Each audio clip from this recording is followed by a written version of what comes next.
Hi, Sarah with Rebuild and Revive. Thank you for watching. Today's segment is sponsored by Vicki Duke Schuster Realty Group at FC Tucker for all your local Zionsville realty needs. Now, this home tour today, I cannot wait to show you. And what I love about all the tours I do, all the home tours I do, is that each house is unique and has a different story. And I can't wait to share this one with you. Let's go meet the owner. Come on in.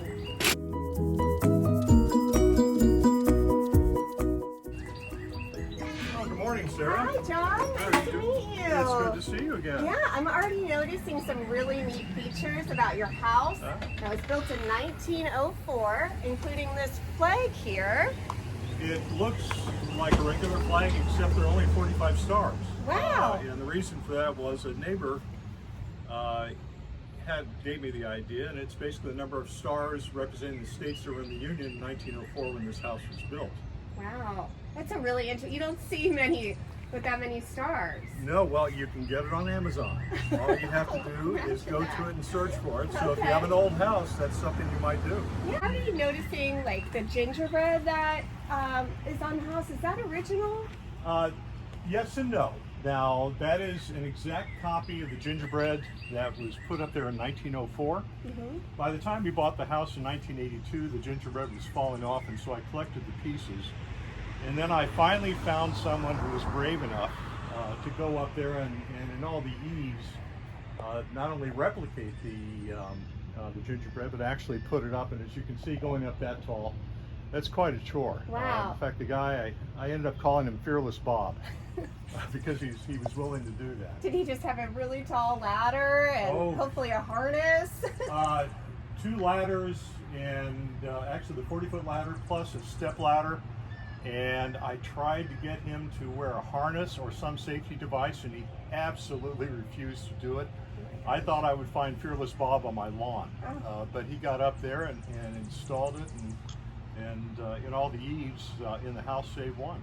It really adds to the house. I love how you preserved it and replicated it to the original. I love it. One thing that is original, if you look at the bullets, the bullseyes or whatever you want to call them, those are from the original pieces. We felt gave it a little bit of continuity. Yeah, I love how you saved that. Oh yes. And then I also noticed a plaque up here. As part of the research for sensory structure status, it's difficult in an old house trying to figure out when they're built because building permits were not required. We got lucky. First of all, we had an abstract which gave us a good idea of when it was built. And then we ran across an article announcing that John Hussey and his new bride were getting married and that they were having a party at the newly built house. And this was from the Lebanon Patriot in 1904. And you found this in your research? Yes, in the library. Again, and once we had that, there are other articles about building a well and some other things, so pretty firmly established that this house was built in 1904. Wow, by John Hussey, and he was a very influential person in this town. Yeah, he and his uncle Milton, who lived a block away on Hawthorne, opened up a hardware store that was a couple blocks down from us on Pine Street. In 1900, John lived with his uncle from 1900 to 1904 when he decided to get married. Probably thought that his wife wouldn't like the idea of boarding with Uncle Milton. I can understand that. And so he built that house. But yeah, the Hussey family is very prominent. They were merchants from 1900 to 1915. Milton returned to the farm over in Hamilton County. John was an educator before. He had been principal of one of the schools here, and he started as an educator again. He became superintendent of several schools. Finally ended up as a superintendent, I think, for Hamilton County up in Noblesville. That's quite impressive. And yeah, it was easy to follow him once you got on the trail. So yeah, we were very, very fortunate. Sarah, why don't you come on in and see the house? All right, thank you, John.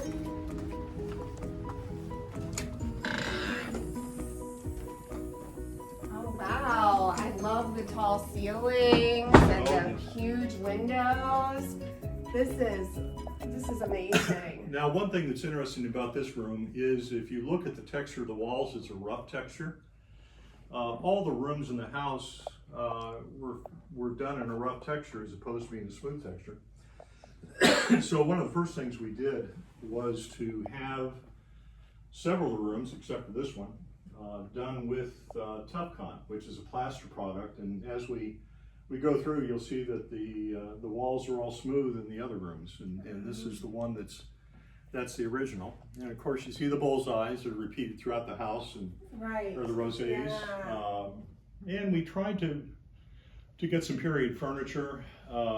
The desk that's over there was, when we first got it, it was black, and they did a wonderful restoration job on it. Wow, I can't believe you sanded it down, and Yeah, that's what not it was. me, not me. We paid for that one. I remember when I got the bill. So how long have you lived here? Since 1982.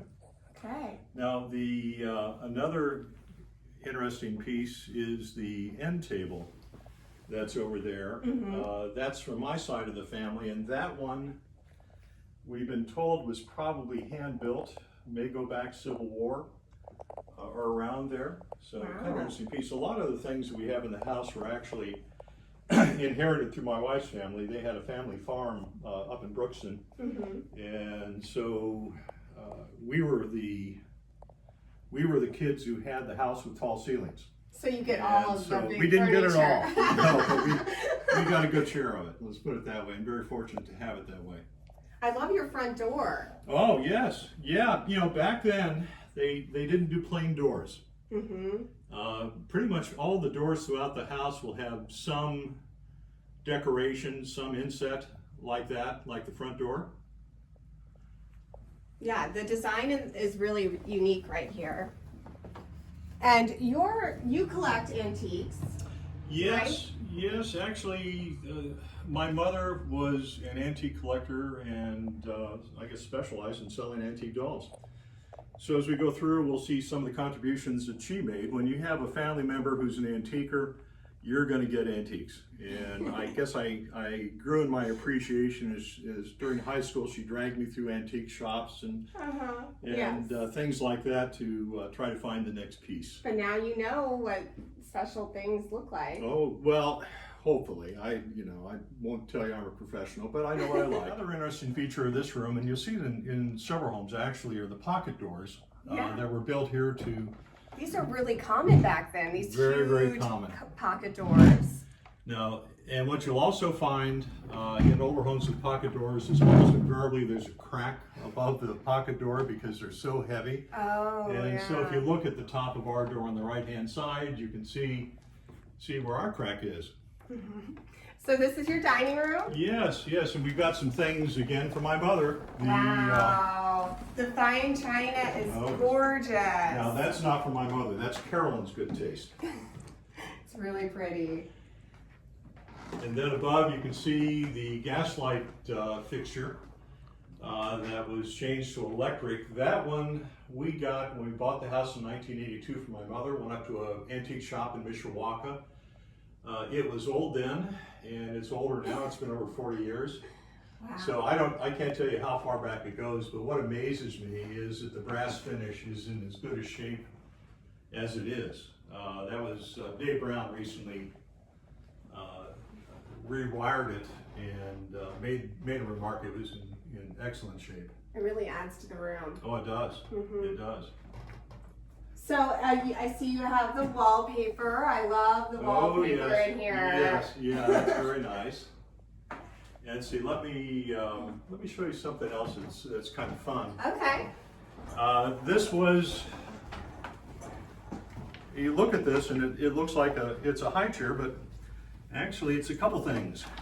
Oh wow! It's also a stroller. Wow. So did they actually use this as a stroller? If they did, it was a bumpy ride. And you were really first of all, you got to lean over. This may have been a toy. I'm not quite sure. But what I do know is that those are steel wheels, and there are no springs. So whoever was riding in that thing had a bumpy ride. I noticed that you have these really neat doors over here. Yeah, now again, if you look at it, although it doesn't stand out as much, that was actually an exterior door at one time. but you can see the carving and the inlay that's done on this door and several of the other doors. It's really neat. Yeah, now you're looking towards what at one point was the well room. That was more of an exterior room than an interior room, and that's why we have these doors.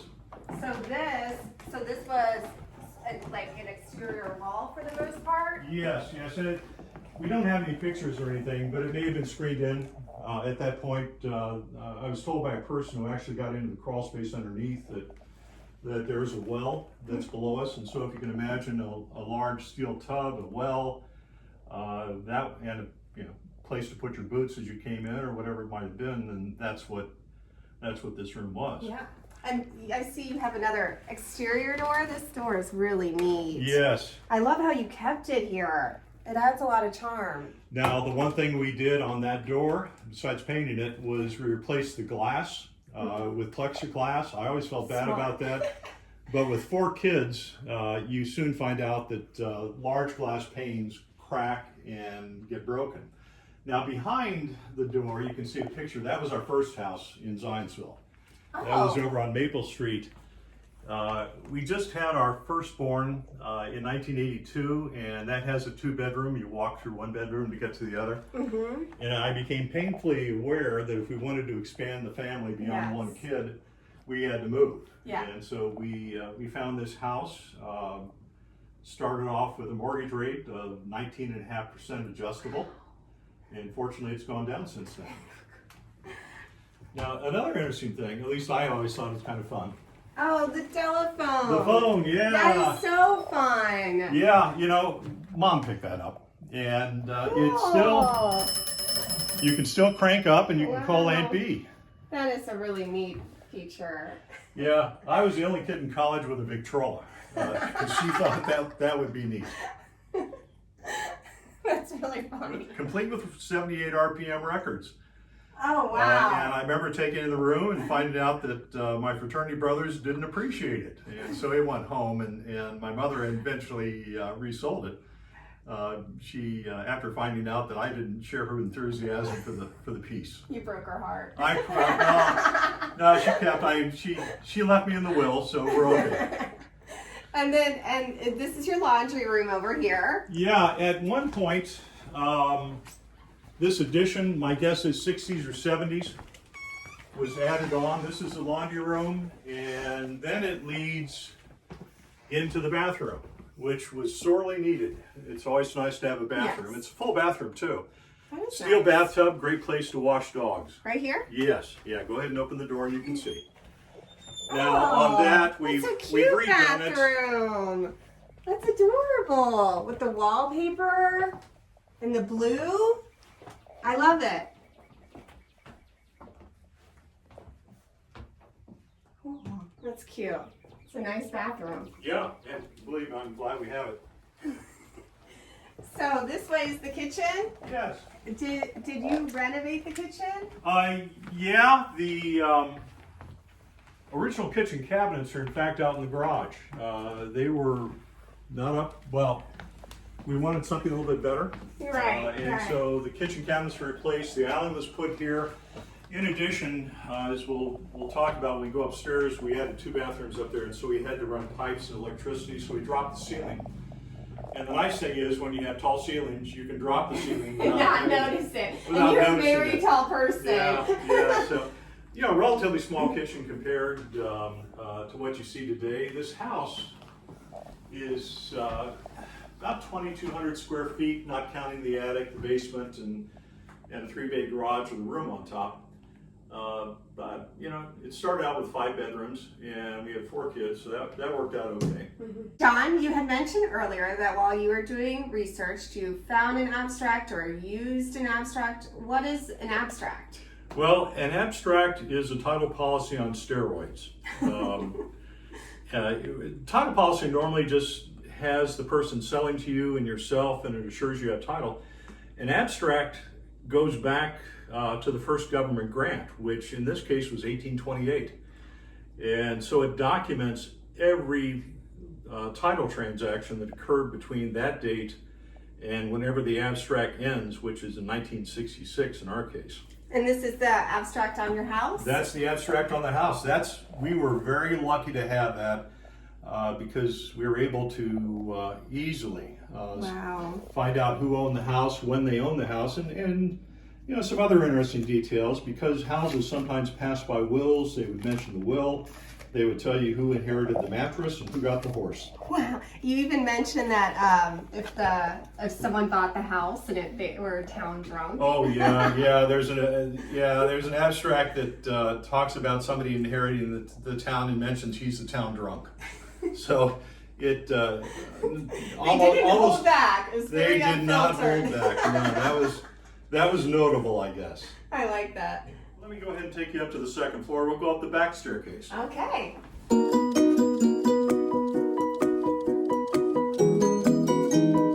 Well, we're on the back staircase now, up in the second floor of our home. It did not look like this when we bought the house. Originally, there was a bathtub on this side. It was all walled off.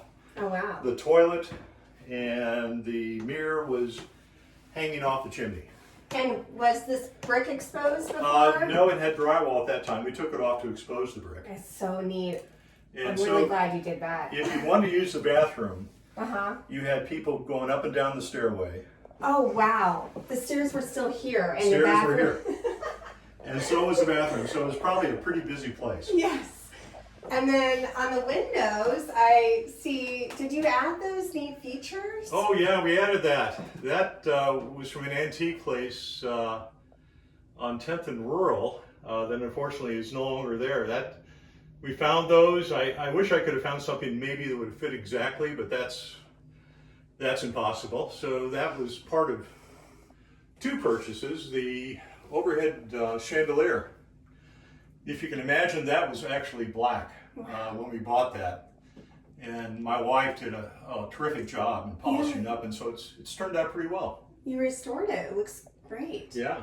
And then the diamond windows must have been pretty popular at that time, because I have seen those in a few homes. That was a fairly common feature, especially on stairways, to allow light in, I guess.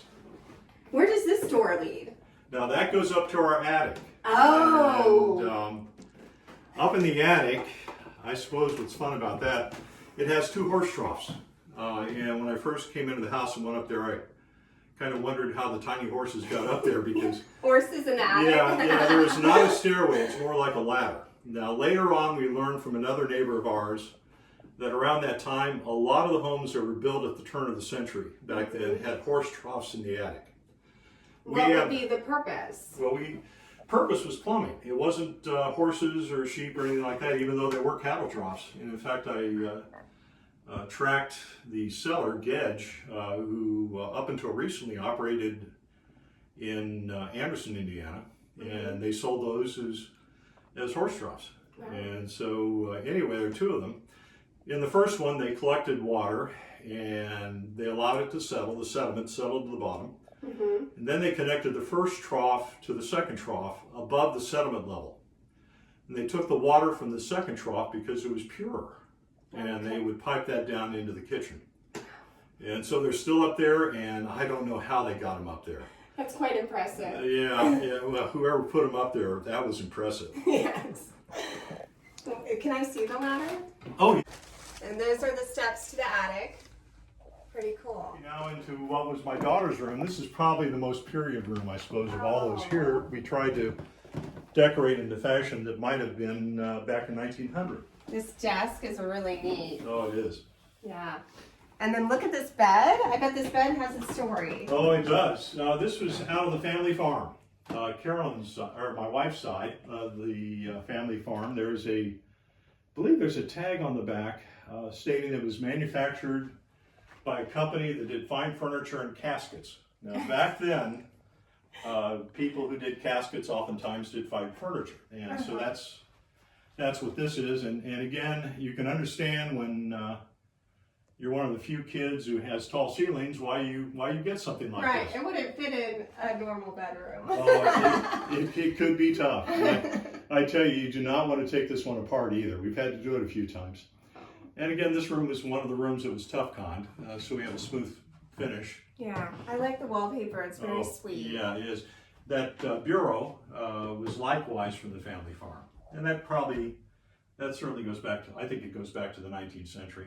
Mm-hmm. Is this original flooring upstairs? Oh, it is. This is the original flooring. We had it sanded down. We didn't do that for many, many years, and then my daughter complained about getting splinters from walking over, over the floor. So after she left, we decided it was time to do it, and she came back and said she wished she would have stayed longer. So anyway, yeah, that's been sound. Several of the floors have been redone. For instance, in the dining room, that was done. In fact, I forget time. Maybe just, if it's interesting, tell the difference between oak in 1904 and oak in these current days. Yeah, well, I ran across that problem in my house. I had white oak floors. The original flooring company we used had red oak, and they do not blend well at all. So we had to pull up that and put in all white oak. But it's incredible that the floors last for hundreds of years. They're thicker. Yeah. The floors that were done, it's just like everything else. This is old growth wood. And if you ever have to cut into a piece of timber in a house this age or older, you have more of a challenge than you do on a house that was recently built. I had to replace part of a window frame in the basement that termites had worked over 100 years to get through. They didn't get too much of it, but they got it enough. And I remember how difficult it was. And the other thing was that they used true dimension lumber. And so a 2x4 actually was 2 inches by 4 inches, where these days a 2x4 is actually smaller than 2x4. They don't build old houses like they used to. No, in many ways they built them better back then. Of course, I could do without knob and spool wiring. It would have been nice if they would have put in air conditioning back then. And I would have loved to have had big closets. Yes. Because older homes, I think the people who own them must have only had a change or two of clothes. That's what I'm noticing. I'm noticing the doors to the bedrooms are these tall doors, and then they have these little closet doors. It's just really cute. Didn't spend their money there. No. It's a little bit dark, but this is one of the bathrooms that we got after trading off the 5th bedroom and adding this. Now this one we, wiring, floor. Recently had it painted. We put in the shower unit. This was a pretty busy bathroom back when the kids were here because we had 4 kids and 2 adults competing. Definitely needed it. Yeah, but yeah, it's amazing how clean your bathrooms get after everybody leaves.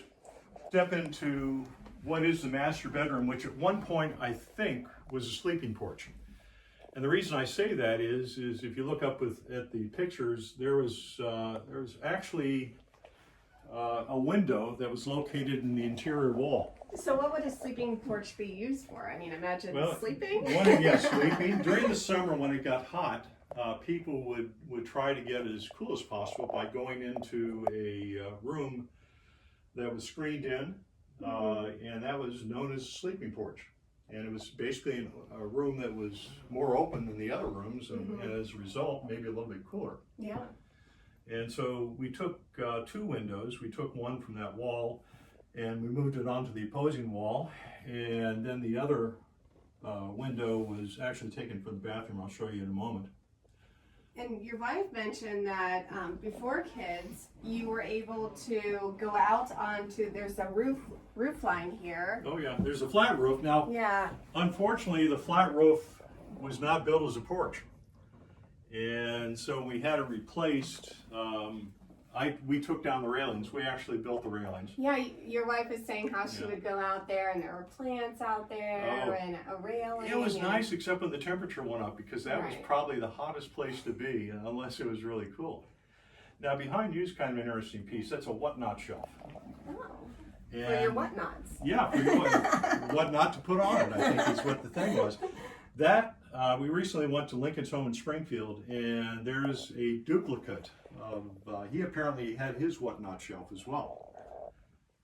So, and another little interesting thing, if you look Under the other window, you see a chest that has what appears to be HONI.N period Townsley, and that always drove me nuts trying to figure out who it was, and I always assumed HON meant honorable. Where did the chest come from? Well, my side of the family, and eventually it got to me. Oh, wow. And the fact that it was painted and it was so elaborate. Wow. Doing some research, I ran across Isaac Noyes Townsley, who lived between 1820 and 1865, and he was a painter. Wow. Now, I don't know if he painted houses, portraits, or all the above, but I just have the feeling that he was the one who put that down. Now, what he did to be honorable, I don't know.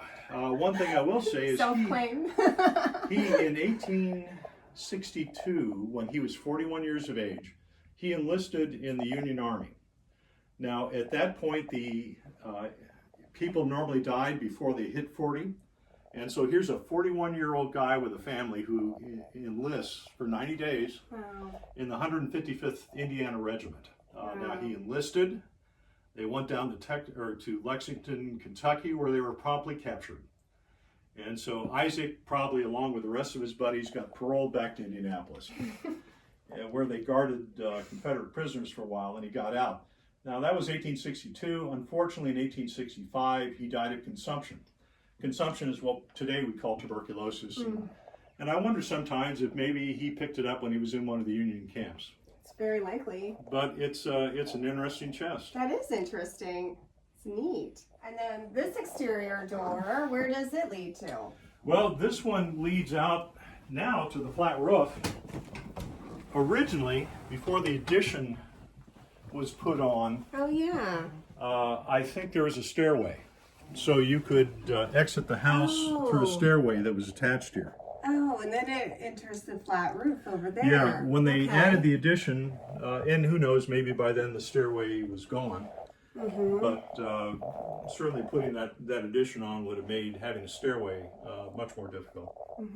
So this one, on the inside, it's interesting. On the inside, it's fairly plain, but on the outside, again, you notice all the woodwork. Yeah, it's cohesive. With the design is cohesive throughout the house. Yeah, it is. It is. Now, another challenge in an old house is trying to find things that fit. We had that storm door put on there back when we got the house in the 80s, and it's in pretty bad shape. And so, looking for a new one. And trying to find something that's undersized, we finally found it. It was much more expensive than what you could normally get one for, but we found it, and so that one will be out of here probably by the end of the year. I will miss it. It's been a good and faithful storm door. You just can't run to Home Depot or Lowe's when you have these older homes. No, we ran to Menards. And the thing was, we asked the right person who sometimes you'll run into someone who doesn't want to do too much. This guy did more than was necessary. He really went into the books and he found a supplier. Wow. And he found one that we hope will fit. Of course, the proof in the pudding is when they actually put it in there and we find out whether they got a tear out. Did you add on to this bathroom? Yeah, this is the other part of the fifth bedroom. This one we picked up a little bit of storage space, a little bit of a closet, and a small bathroom. And recently we laid the tile and beautiful. Put in a new bathtub shower, put in the basin as well. I love the color. It's the bathroom. color is an excellent choice. Not mine, but an excellent choice. It's very beautiful. Yeah, it is.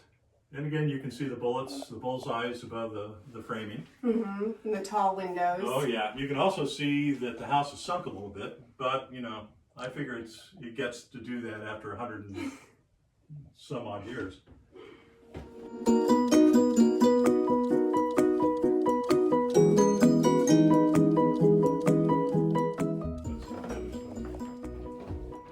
This is the smallest bedroom, smallest closet, and I suppose what's notable about this, when we first got this room, there was actually no heat, no air conditioning.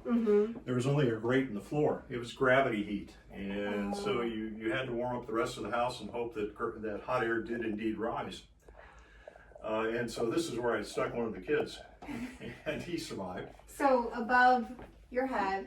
So this is what you used to heat the Oh house? yeah, the contractor came up with the idea of essentially putting a toaster in the ceiling, and so that's radiant heat. It gets the job done. Now it's not cheap. If you can imagine running a toaster in your bedroom to warm it up, it costs a little money. And we also have an air conditioner we put in when it gets a little bit too warm. Now, one other thing that isn't antique, but it's interesting, is that is our Bobby Knight basketball. Oh. That was given to Adam, my oldest son, by his Uncle Todd. Uncle Todd loved his nephews, and so he wanted to give something unique to Adam. And so Todd, besides loving his nephews, he loved his butterfly collection. He actually went to Bobby Knight and exchanged a butterfly connection for the basketball. Wow. Now it's hard to read the writing on that because not too long after we got it, Adam decided to go outside and play basketball. Of course. I could have killed him. But anyway, if you look hard, there is Robert Knight's signature. Wow. And that is probably the only time he ever accepted a butterfly collection for basketball. Well, it's Indiana, so we have to mention basketball. Yeah.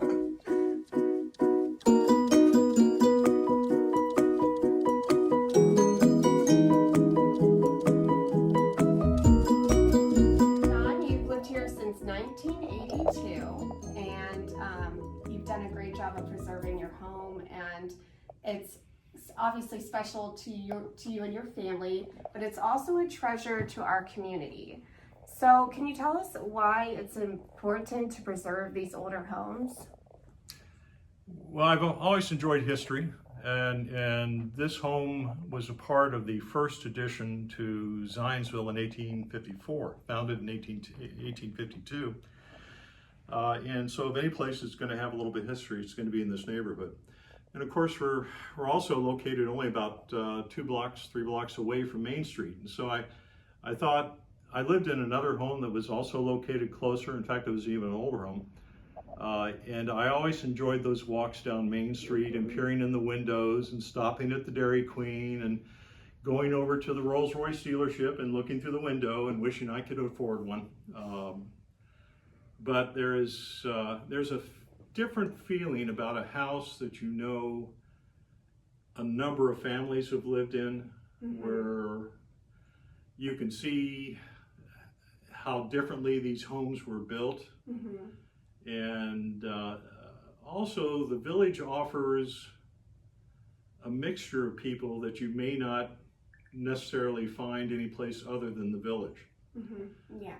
So I felt it was important for my children that they lived in a neighborhood that had people who are well off and other people who aren't well off. Yeah, diverse. A more diverse number of people, and I like old bones, and this one definitely has, for the most part, good old bones as far as the structure. As I told my wife, I said we can't blame the builder because he's been dead for a long time. And it was also at that time one of the larger homes that was available, located so close to Main Street. So I've really enjoyed living in this home. We've been here now for over 40 years and intend to stay here for as long as we can. And your garage has an interesting feature too. Oh yeah, you can tell in this neighborhood how old a house is sometimes by whether or not it has the original barn. We have, the original barn still stands, but they've added wings to it. So we've got a 3-bay garage with a room on top of it where they probably kept the accoutrements for the horse. So it's originally a horse stable. Yeah, it was a horse stable. As there are a number of homes as you go through Zionsville, if you look in the backyard and you look at enough of them, you're going to see the old barns. And we've got one of them. And so you well, not you personally, but it was converted from a horse stables to a garage. That's really neat. Yeah. The original barn doors are still there. On the other side, we put up garage doors because, frankly, opening a barn door every time you want to move a car in is a little bit cumbersome, a little bit slow. Well, thank you so much, John, for sharing your home with us and all of its history. It is a treasure to the community, and I really appreciate it. Oh, you're welcome. Glad to have you. Thank you. Thank you for watching Rebuild and Revive, and stay tuned for more home tours and my own personal home reno journey. Thanks.